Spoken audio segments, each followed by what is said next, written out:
Hello everyone. 20th century criticism के general characteristics को हम लोग पढ़ चुके थे। आज हम लोग 20th सेंचुरी क्रिटिसिज्म में टीएस इलियट के कंट्रीब्यूशन एज अ क्रिटिक के बारे में पढ़ने जा रहे हैं। टीएस इलियट का फुल नेम थॉमस स्टीयंस इलियट था। इनका जन्म 1888 में और इनकी मृत्यु 1965 में हुई थी। T S Eliot stands in the long run of poet critics beginning with Ben Jonson and including such names as Dryden, Johnson, Wallis and Matthew Arnold. T S. Eliot poet critics की लंबी पंक्ति में खड़े हैं जो बेन जॉनसन से शुरू होते हुए ड्राइडन, जॉनसन, कॉलिस और मैथ्यू आर्नोल्ड जैसे नामों को शामिल करता है। Eliot's critical essays such as Tradition and the Individual Talent, Poetry and Drama, The Function of Criticism, The Metaphysical Poets, Hamlet and His Problems, The Frontiers of Criticism, etc., are of lasting importance to critical studies. T S. Eliot के critical essays जैसे Tradition and the Individual Talent, Poetry and Drama, The Function of Criticism, The Metaphysical Poets, Hamlet and His Problems, The Frontiers of Criticism इत्यादि के critical studies के लिए अस्थायी महत्व का है। The value of Eliot's criticism is in the fact that he speaks with authority and conviction. T S. Eliot के criticism का वैल्यू इस फैक्ट में है कि वे ऑथोरिटी और कन्विक्शन से बोलते थे। And his prose style is precise and original, और उनके प्रोज स्टाइल प्रिसाइज और ओरिजिनल थे। His rare gift of crystallizing is thought in striking phrases such as objective correlative, dissociation of sensibility, etc. have gained him popularity. और उनका striking phrases जैसे objective correlative, dissociation of sensibility इत्यादि में thought को निश्चित रूप देने का उनका रेयर गिफ्ट उन्हें लोकप्रिय बना दिया है। Now we understand some major critical concepts. The first one is objective correlative. The American painter Washington Allston first used the term objective correlative about 1840. American painter Washington Allston ने objective correlative term को 1840 में पहली बार use किया था। But T.S. Eliot made it famous and revived it in an influential essay on Hamlet in the year 1919. लेकिन T.S.. Elliot ने इससे 1919 में हैमलेट पर एक प्रभावशाली एस्से में इसे रिवाइवल किया। T.S. Eliot writes, "The only way of expressing emotion in the form of art is by finding an objective correlative." T S. Eliot लिखते हैं, आर्ट के फॉर्म में इमोशन को एक्सप्रेस करने का एकमात्र तरीका ऑब्जेक्टिव कोरिलेटिव को फाइंड करने से ही होता है। इन अदर वर्ड्स, दूसरे शब्दों में, a set of objects, a situation, a chain of events which shall be the formula of that particular emotion. दूसरे शब्दों में, ऑब्जेक्ट्स का एक समूह, सिचुएशन, घटनाओं का एक श्रृंखला उस पर्टिकुलर इमोशन का फॉर्मूला होगा। such that when the external facts which must terminate in sensory experience are given, the emotion is immediately evoked. इस तरह से इमोशन शीघ्र रोक दिया जाता है जब एक्सटर्नल फैक्ट्स दिया जाता है। इफ अ राइटर और पोएट्स और playwrights want to create an emotional reaction in the audience, they must find a combination of image, objects और description evoking the appropriate emotion. यदि राइटर्स या poets या playwrights audience में emotional reaction create करना चाहता है तो उन्हें अवश्य एप्रोप्रिएट इमोशन को वर्णन करते हुए इमेज, ऑब्जेक्ट्स या डिस्क्रिप्शन के कॉम्बिनेशन को खोजना चाहिए। The source of the emotional reaction isn't in one particular object, one particular image, or one particular word. Emotional reaction का सोर्स एक पार्टिकुलर ऑब्जेक्ट, पार्टिकुलर इमेज या पार्टिकुलर वर्ड में नहीं होता है. Instead, the emotion originates in the combination of these phenomena which they appear together.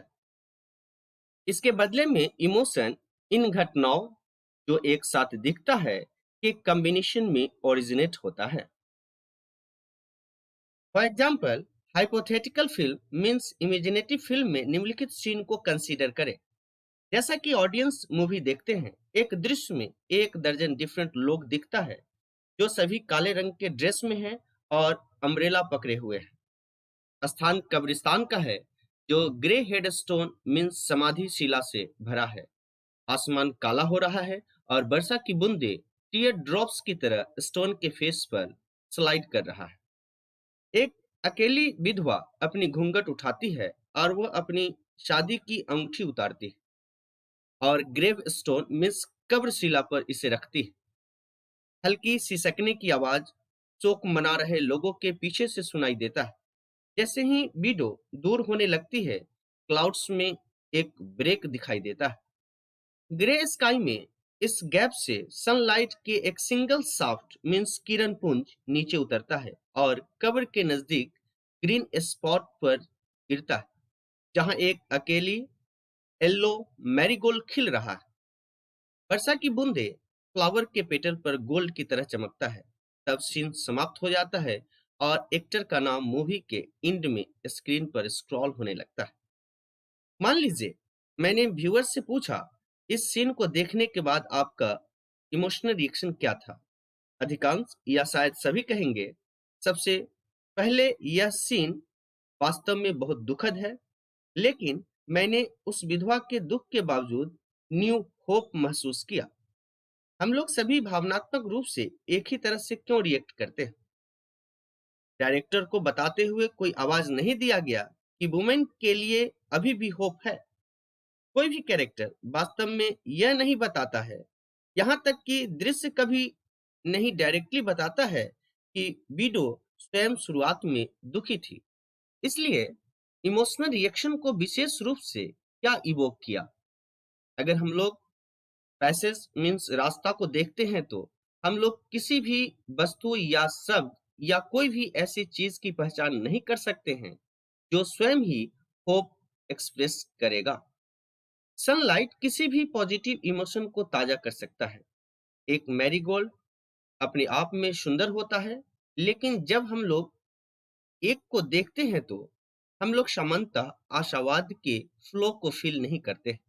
इस described scene में हम लोगों को इमोशनल रिएक्शन एक शब्द या एक इमेज या फ्रेज में उत्पन्न नहीं होता है, बल्कि इन सभी चीजों को means certain words, images, objects, इन सब की उपस्थिति या वस्तुओं को एक दूसरे के साथ स्थान परिवर्तन के द्वारा पार्टिकुलर इमोशनल रिएक्शन के क्रिएट करने के फार्मूला को ऑब्जेक्टिव को रिलेटिव कहते हैं.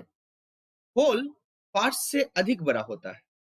इस केस में black clothes plus umbrellas plus cracked grey headstones plus darkening sky plus rain droplets plus faces of stone angels plus wheel plus wedding ring plus faint sobbing plus turning away एक artistic formula है जो sadness के complex sense के बराबर है.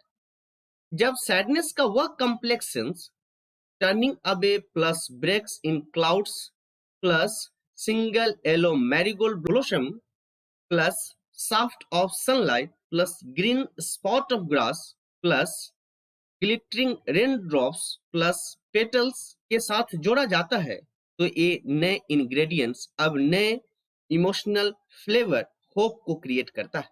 अच्छे कलाकार सहज रूप से इस सिंबॉलिक या रेट्रिकल पोटेंशियल का बोध कराते हैं.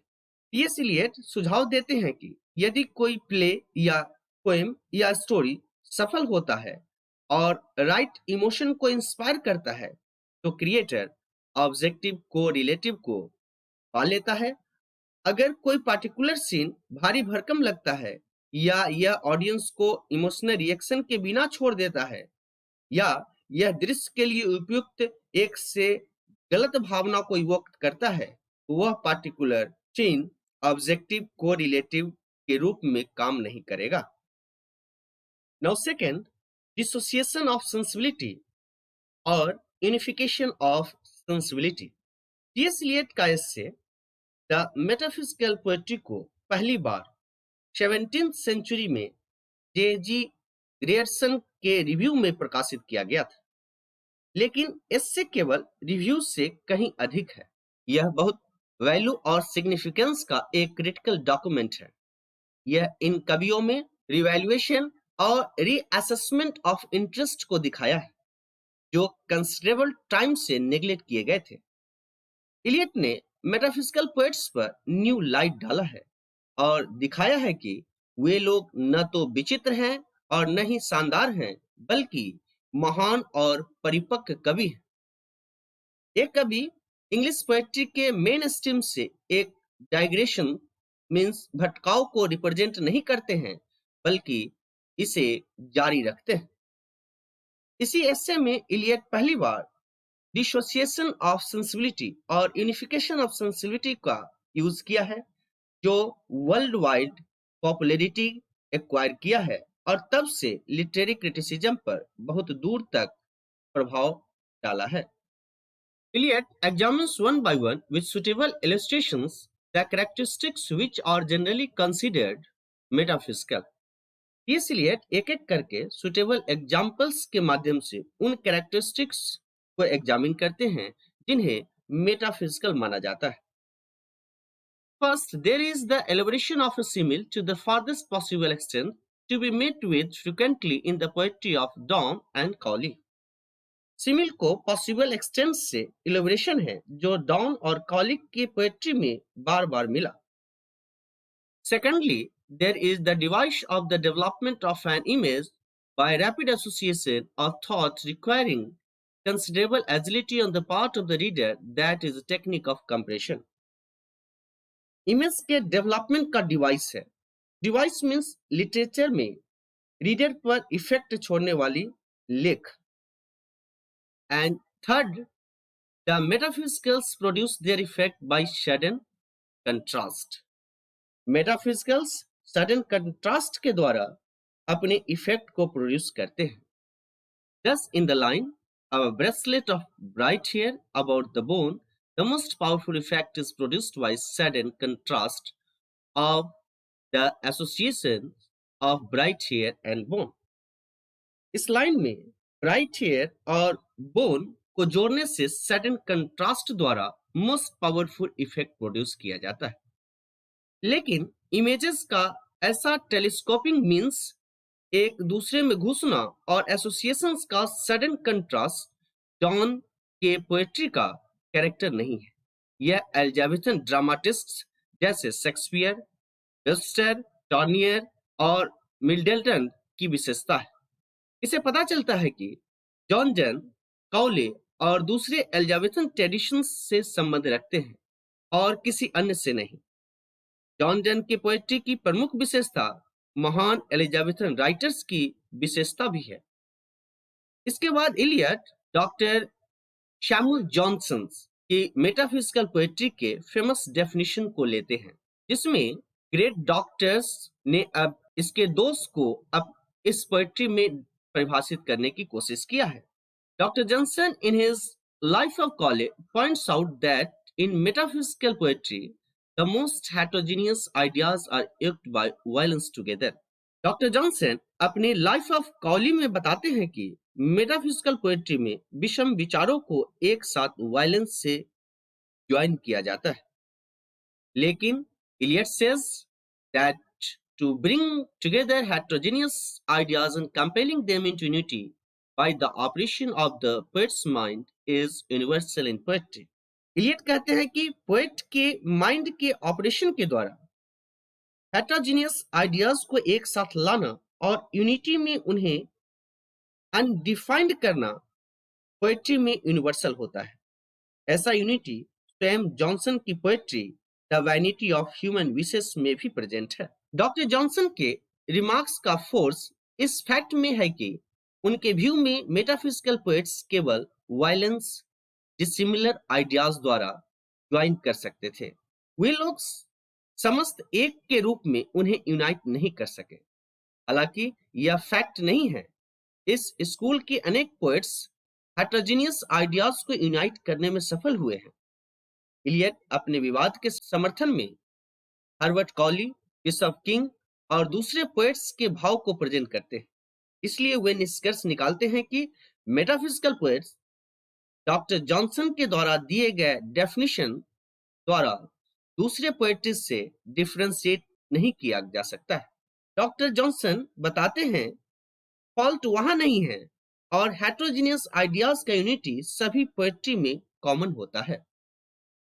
इलियट से पता चलता है कि 17th सेंचुरी के जॉन डन और दूसरे पोएट्स प्रेसिडेंट एज मींस पहले के एज के डायरेक्ट और नॉर्मल डेवलपमेंट था और उनका स्पेशल क्वालिटी वैल्यूएबल था जो बाद में डिसअपीयर हो गया। डॉक्टर जॉनसन ने ठीक ही कहा है कि ये पोएट्स एनालिटिक थे। ये लोग बहुत अधिक पार्टिकुलर इमोशनल सिचुएशंस के एनालिसिस और डिसेक्शंस मींस विश्लेषण और विच्छेदन में समर्पित थे। लेकिन डॉक्टर जॉनसन यह देखने में फेल हो गए कि वे लोग जिस कंसेप्ट का एनालिसिस किया था उसे न्यू फॉर्म में यूनाइट कर सकते थे। इलियट से पता चलता है कि उन लोगों का स्पेशल क्वालिटी डिसोसिएशन के बाद एक न्यू यूनिटी में हेटेरोजेनियस मटेरियल का सम्मिश्रण था। दूसरे शब्दों में metaphysical poetry unification of sensibility द्वारा अन्य पोएट्री से अलग है और बाद में dissociation of sensibility English poetry से अलग हो गया और this was unfortunate. Great Elizabethan writers और अर्ली जैकोबिन राइटर्स के पास विकसित यूनिफाइड सेंसिबिलिटी था जो उनके पोएट्री में एक्सप्रेस किया गया है। सेंसिबिलिटी से इलियट का अर्थ है कि सेंस इंप्रेशंस को रिसीव करने के लिए फीलिंग या कैपेसिटी नहीं है। इनका अर्थ इससे कहीं अधिक। सेंसिबिलिटी से उनका मतलब सिंथेटिक फैकल्टी है, वह फैकल्टी जो थॉट और फीलिंग को अमालगमेट और यूनाइट कर सके, जो भिन्न भिन्न और असमान अक्सर अपोजिट और कंट्राडिक्टरी एक्सपीरियंसेस को सिंपल होल में जोड़ सके। एलिजाबेथन राइटर्स के पास ऐसी सेंसिबिलिटी थी। इलियट यह दिखाने के लिए कंक्रीट इलस्ट्रेशन देते हैं कि ऐसा सेंसिबिलिटी का यूनिफिकेशन, ऐसा थॉट और फीलिंग का फ्यूजन जॉन डन और दूसरे मेटाफिजिकल पोएट्स के पोएट्री में मिला। लेकिन टेनिसन, ब्राउनिंग और रोमांटिक पोएट्स के पोएट्री में इसकी कमी है। जॉन डन और जॉर्ज हर्बर्ट के बाद इंग्लिश पोएट्री में एक बदलाव हुआ। पोएट्स थॉट एंड फीलिंग को यूनाइट करने की कैपेसिटी खो दिया, यूनिफिकेशन ऑफ सेंसिबिलिटी समाप्त हो गया और डिसोसिएशन ऑफ सेंसिबिलिटी आरंभ हुआ। इसके बाद पोएट्स या तो सोच सकते थे या महसूस कर सकते थे। इंटेलेक्चुअल पोएट्स भी थे जो केवल सोच सकते थे या कुछ पोएट्स केवल फील कर सकते थे। 18th सेंचुरी के पोएट्स इंटेलेक्चुअल्स थे। वे लोग सोचते थे लेकिन फील नहीं करते थे। 19th सेंचुरी के रोमांटिक्स महसूस करते थे लेकिन थिंक नहीं कर पाते थे। टेनिसन और ब्राउनिंग केवल अपने एक्सपीरियंस के आधार पर पोएटिकली मेडिटेशन करते थे लेकिन काव्यात्मक रूप से एक्सप्रेस नहीं कर पाते थे। इलियट कहते हैं टेनिसन और ब्राउनिंग पोएट्स हैं और वे लोग सोचते थे लेकिन वे लोग गुलाब के सुगंध की तरह शीघ्र अपने थॉट को फील नहीं कर पाते थे। जॉन डन का थॉट एक एक्सपीरियंस था, यह उनके सेंसिबिलिटी को मॉडिफाई किया। जब किसी पोएट का माइंड वर्क के प्रति सजा होता है तो यह लगातार डिस्पेरेट एक्सपीरियंस को मिलाता रहता है। साधारण आदमी का एक्सपीरियंस स्टैटिक, इरेगुलर और ब्रोकन होता है। साधारण व्यक्ति प्यार में पड़ जाता या एस्पिनोजा को पढ़ता था। बरूच एस्पिनोजा एक स्पिनोइज्म का एक फिलोसफिकल थियरी दिया था, जिसमें उन्होंने गॉड को एक सेल्फ सब्सिस्टेंट सब्सटेंस के रूप में डिफाइन करते हैं और कहते हैं कि गॉड मैटर और थॉट का एमालगमेशन है, जबकि ये अनुभव पोएट के माइंड में हमेशा नए यूनाइट में बनता है। In other words, the metaphysical poets had a unified sensibility which enabled them to assimilate and fuse into a new whole's most disparate and heterogeneous experiences. Means metaphysical poets के पास unified sensibility था, जो असमान experiences को एक संपूर्णता में जोड़ने में समर्थ थे। वे लोग गुलाब के सुगंध की तरह अपने थॉट्स फील कर सकते थे। यह कहा जा सकता है कि वे सेंसुअस इमेजरी के माध्यम से अपने थॉट्स को एक्सप्रेस करते थे। जॉन डन अपनी कविताओं में सेंसुअस इमेजरी को सजीव बनाते हुए थॉट्स और आइडियाज को एक्सप्रेस करते थे, और यह मुख्य रूप से इमेजरी ही था जिससे यूनिफिकेशन ऑफ सेंसिबिलिटी का एप्रोप्रिएट एक्सप्रेशन हो पाता था। इसके बाद Eliot, age of Donne and modern age के बीच नजदीकी से सिमिलरिटी को एग्जामिन किया, और इसके बाद मेटाफिजिकल और मॉडर्न पोएट्स के सेंसिबिलिटी के बीच सिमिलरिटी का भी एग्जामिन किया। मेटाफिजिकल पोएट्री डिफिकल्ट था और मॉडर्न एज की पोएट्री भी डिफिकल्ट थी। मॉडर्न एज के पोएट्स भी मेटाफिजिकल पोएट्स की तरह कंसेप्ट्स का यूज पोएट्री में करते थे तथा अपने आइडियाज को सेंसेशन में बदलते थे और फीलिंग्स को अपने थॉट ऑफ माइंड में ट्रांसफॉर्म करते थे। इलियट का कमेंट न केवल बॉडलियर और लाफोर पर ही था, परंतु इनकी पोएट्री पर भी था। In other words, Donne and other metaphysical poets are in the direct current of English poetry, and the modern poets are their direct descendants. Means, John Donne और दूसरे metaphysical poets English poetry के direct current में थे और modern poets इन metaphysicals के descendant थे। यह current सीधे एलिजाबेथन एज से मॉडर्न एज तक जारी रहा। Unfortunately, this continuity was broken for some time under the influence of Milton and Dryden, who were great masters of language but not of the soul. Poet के पास different faculties और sensibilities होता है, उन्हें उस sensibilities के unification को achieve करना चाहिए और अपने पोएट्री में इस unified sensibility को express करना चाहिए। तभी पोएट्री को परिपूर्ण बनाया जा सकता है, लेकिन यह कॉम्प्लेक्स और डिफिकल्ट होता है। मेटाफिजिकल पोएट्स के साथ साथ मॉडर्न पोएट्स के पास यह कॉम्प्लेक्सिटी था और साथ ही उनमें पूर्णता और परिपक्वता भी था। Now tradition and the individual talent. In Dry Salvages Eliot says, it seems as one becomes older that the past has another pattern and ceases to be a mere sequences. He was 54 years old then. अपनी रचना the dry सैल्वेजेस में T S. Eliot कहते हैं, dry सैल्वेजेस T.S.. Eliot के 4 quarters का third poem है। यह कविता nature of time और time के अंदर ह्यूमैनिटी का क्या स्थान है, इस पर डिस्क्राइब किया गया है। यह कविता 1941 में लिखी गई थी। तब उस समय टी.एस. इलियट की उम्र 54 इयर्स थी। यह इंसाइट एक नहीं है कि वे मैच्योरिटी तक पहुंचने पर प्राप्त किया। उनकी पोएटिक्स इस फाउंडिंग स्टोन पर बनाया गया था।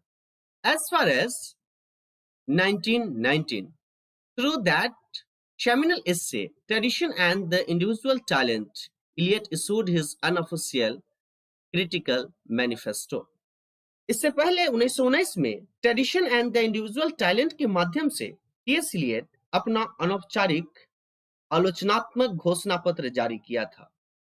George Watson considers it an account of the principles the young critic planned to bring to bear upon English poetry.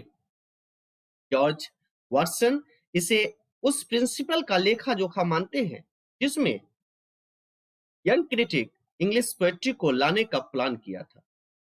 Systematic order का नोशन मीन्स आइडियाज ट्रेडिशन के आधार पर लिटरेचर के ऑर्गेनिक यूनिटी और individual talent को अब modernism के मुख्य पहलू के रूप में आइडेंटिफाई किया गया था। पाउंड और जॉयस के जॉयसियन आइडिया ऑफ रेट्रोस्पेक्टिव रीअरेंजमेंट्स का फॉर्मुलेशन मिलता है। For example, concept of tradition, literary creation और लिटरेरी क्रिटिसिज्म दोनों से संबंधित है।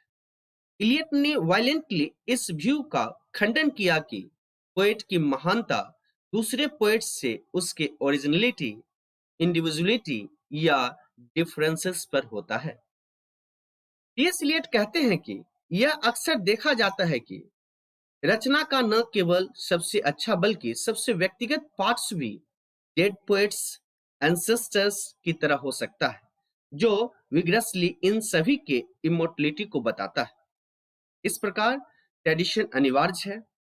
इस एस्से को लिखने के पीछे अपनी वास्तविक प्रेरणा को वर्णन करते हुए टी.एस. इलियट ने अपने लेटर में मैरी हैचिंगसन को बताया है। मैरी हैचिंगसन और टी.एस. इलियट 1916 से 1916 से क्लोज कॉरेस्पॉन्डेंट रहे थे। मैरी हैचिंगसन वर्जीनिया वुल्फ के इंटीमेट फ्रेंड भी थी। टी.एस. इलियट कहते थे कि ट्रेडिशन का अर्थ एक जगह रुकना नहीं होता है। यह पास्ट का ब्लाइंड एडरेंस भी नहीं है और न ही यह एक ऐसी चीज है जो विरासत में मिला है। हर व्यक्ति को कड़ी मेहनत से इसे ग्रहण करना पड़ता है। यह हिस्टोरिकल सेंस का डिमांड करता है, जिसमें केवल हिस्ट्री का नॉलेज ही काफी नहीं है। यह न केवल पास्टनेस ऑफ द पास्ट की समझ रखता है, बल्कि इसकी उपस्थिति भी शामिल हो। बैलेंस का ऐसा सेंस जो एक व्यक्ति को दूसरे के पैशन से डिस्क्रिमिनेट करने को प्रशिक्षित करता है। द यूज ऑफ पोएट्री और द यूज ऑफ क्रिटिसिज्म में टी.एस. इलियट कहते हैं कि poetry begins with the savage beating a drum in the jungle. T S. Eliot अपनी कविता वेस्टलैंड में दावा करते हैं कि व्यक्ति ट्रेडिशन से ही केवल ब्रोकन इमेजेस को समझ सकता है। पोएट्री और पोएट्स के बारे में वे कहते हैं, ओल्ड आइडिया को इतनी परफेक्शन से एसिमुलेट किया जा सकता है कि वह ओरिजिनल की तरह दिखे। क्राइटेरियन में फिर फंक्शन ऑफ क्रिटिसिज्म को डिस्कस करते हुए वे जोर देते हैं कि वे अ सिस्टम इन रिलेशन के रूप में लिटरेरी वर्क्स को कंसीव किया है। यह रिलेशन जिसमें individual work of literary art और वर्क्स ऑफ इंडिविजुअल आर्टिस्ट का अपना इंपॉर्टेंस है।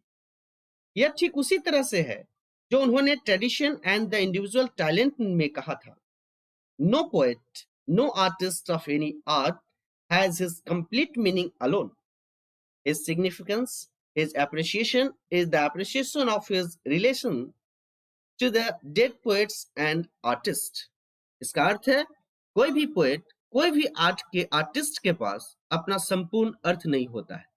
उनका महत्व, उनकी प्रशंसा डेड पोएट्स और आर्टिस्ट के साथ उनके संबंधों की प्रशंसा है। यह केवल हिस्टोरिकल क्रिटिसिज्म के लिए गलत नहीं माना जाना चाहिए। लिटरेचर का ऑर्गेनिक या सिस्टमेटिक व्यू इस रिलेशन को रेसिप्रोकल और म्यूचुअल बनाता है। क्या होता है जब new work of art create किया जाता है? यह आर्ट के सभी रचनाओं के लिए साइमल्टेनियसली होता है, जो इससे पहले भी हुआ है। जेम्स जॉय की नोवेल यूलिसेस में इन्होंने होमर्स की पोएम ओडिसी के बारे में हम लोगों के परसेप्शन को अयोग्य रूप से इन्फ्लुएंस किया है। इस कंटेक्स्ट में एक और अर्थ है। इसे सीरियल रीडिंग के इफेक्ट से भी जोड़ा जा सकता है।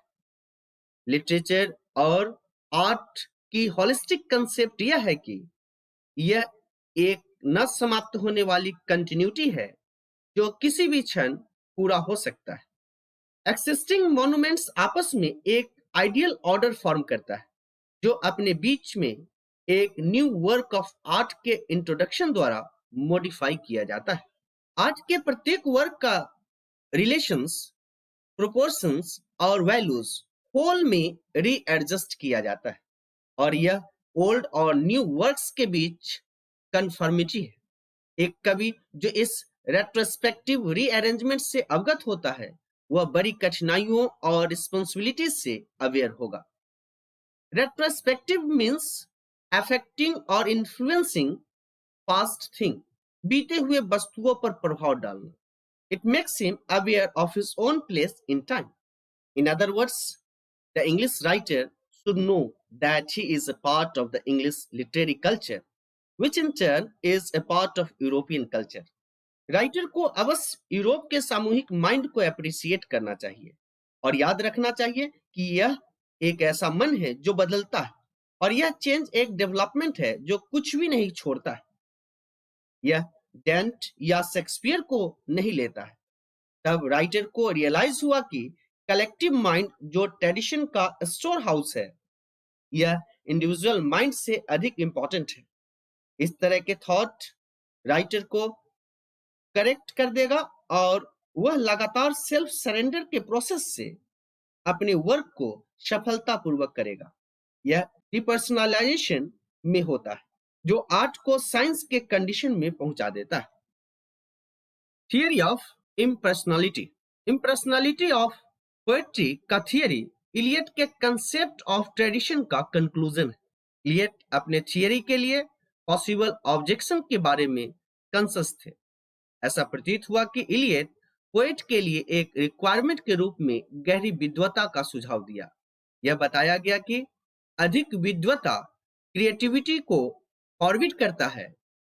इलियट ने स्पष्ट किया कि पोएट के पास ट्रेडिशन के आवश्यक एलिमेंट्स को एसिमुलेट करने की कैपेसिटी होनी चाहिए।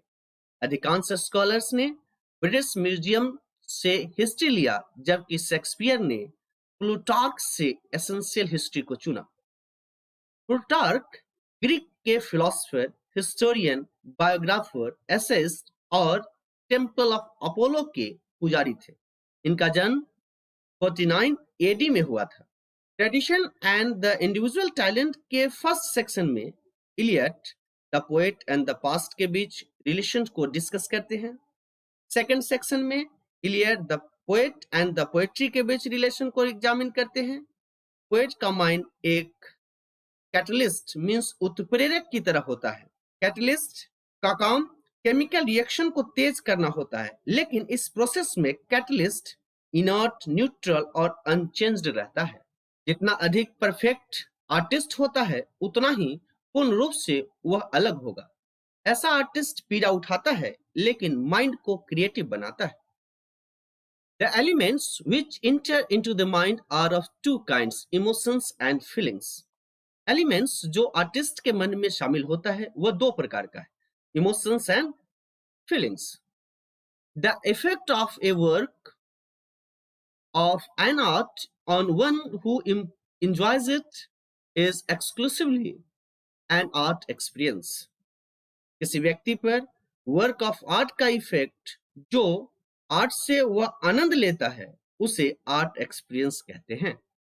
The emotion in a poem is not the poets emotion, it is an art emotion. किसी पोएम का इमोशन पोएट का इमोशन नहीं है, बल्कि इसे आर्ट इमोशन कहते हैं। The mind of the poet is a receptacle for seizing and storing up numberless feeling phrases, images. Poet का माइंड एक रिसीवर की तरह है जो फीलिंग्स, फ्रेजेस, इमेजेस को ग्रहण और एकत्र करता है। ये सभी फीलिंग्स, फ्रेजेस, इमेजेस पोएट के माइंड में तब तक रहता है जब तक इनके कॉम्बिनेशन से एक new compound means new creativity न बन जाता है। It is not the greatness और intensity of the components, but the intensity of artist process, the process under which the fusion takes place, that counts. इसे components का greatness या intensity नहीं कहते, बल्कि इसे आर्टिस्टिक प्रोसेस का इंटेंसिटी कहा जाता है, जिसमें सभी काउंटेड एलिमेंट्स कंबाइन होते हैं। The poet has no personality to express but a medium. Poet के पास एक्सप्रेस करने के लिए कोई पर्सनालिटी नहीं होता है, लेकिन एक माध्यम होता है, which is only a medium, जो केवल एक मीडियम है, and not a personality, और एक पर्सनालिटी नहीं है।